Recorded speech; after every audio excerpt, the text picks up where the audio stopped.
नाशिकमध्ये एक धक्कादायक प्रकार उघडकीस आला आहे. स्वयंघोषित ज्योतिष अशोक खरात याला पोलिसांनी अत्याचार प्रकरणी अटक केली आहे. मिळालेल्या माहितीनुसार आरोपी महिलांना कॅबिनमध्ये बोलवून अश्लील चाळे करत असल्याचा आरोप आहे. त्याचबरोबर एका महिलेला गुंगीचे औषध देऊन तिच्यावर अत्याचार केल्याची गंभीर तक्रार समोर आल्यानंतर पोलिसांनी तात्काळ कारवाई केली. विशेष म्हणजे हा स्वयंघोषित ज्योतिष असल्याने अनेक राजकीय नेते आणि सेलिब्रिटी त्यांच्याकडे भविष्य जाणून घेण्यासाठी येत असल्याची माहिती पुढे आली आहे. या प्रकरणाचा पुढील तपास सुरू असून नागरिकांनी अशा भोंदू व्यक्तीपासून सावध राहण्याचे आवाहन पोलिसांकडून करण्यात आले आहे.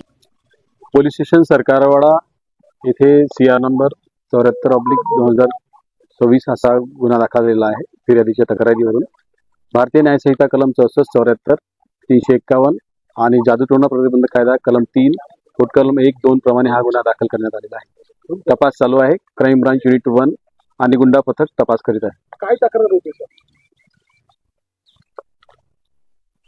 फिर्यादीच्या तक्रारीवरून FIR दाखल करण्यात आलेली आहे. काय तक्रार होती? काय घडलं? आपण काय गुन्हा दाखल केला? ती महिलेच्या तक्रारीवरून गुन्हा दाखल करण्यात आलेला आहे. महिलेचं नेमकं काय फिर्यादीमध्ये म्हणणं काय होतं? काय तक्रार काय होती तेवढंच होतं? शारीरिक शोषणाबद्दलची तक्रार. सर कुठले कलम?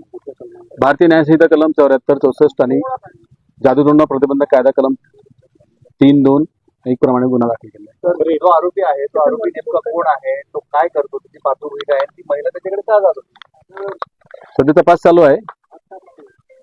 फिर्यादीचं नाव उघड होऊ नये म्हणून जास्त डिटेल देता येणार नाही. आरोपीची बेसिक आरोपी जे आहे त्यांचं नाव? सध्या तरी नाव अशोक खरात म्हणून आलेलं आहे. किती महिलांच्या तक्रारी आहेत? सध्या एकच तक्रार. एका प्रकारचं नेमकं काय प्रॉब्लेम म्हणजे काय नाही, अजून काहीच निष्पन्न. जस्ट गुन्हा दाखल झालेला आहे. अजून तपास चालू केलेला आहे. ते ज्योतिषी होते, भविष्य सांगतात, अंकशास्त्रात चालवायचे अशी माहिती मिळते आहे.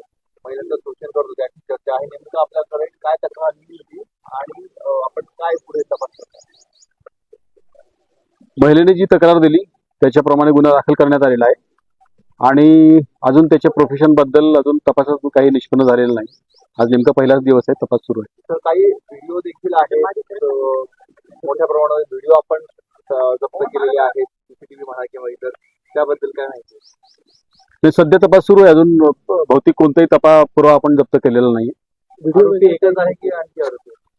सध्या तरी आरोपी एकच आहे. महिलेने तुमच्याकडे जी फिर्याद सांगितली त्या फिर्याद सांगत असताना तिने काय एलिगेशन केलेले आहे?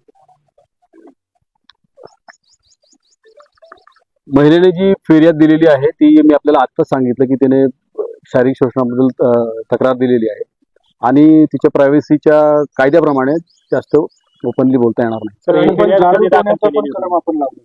हो, म्हणजे ते तिथे अट्रॅक्ट होतं ना म्हणून लावलेलं आहे. सर फिर्याद ही कधी दाखल झाली?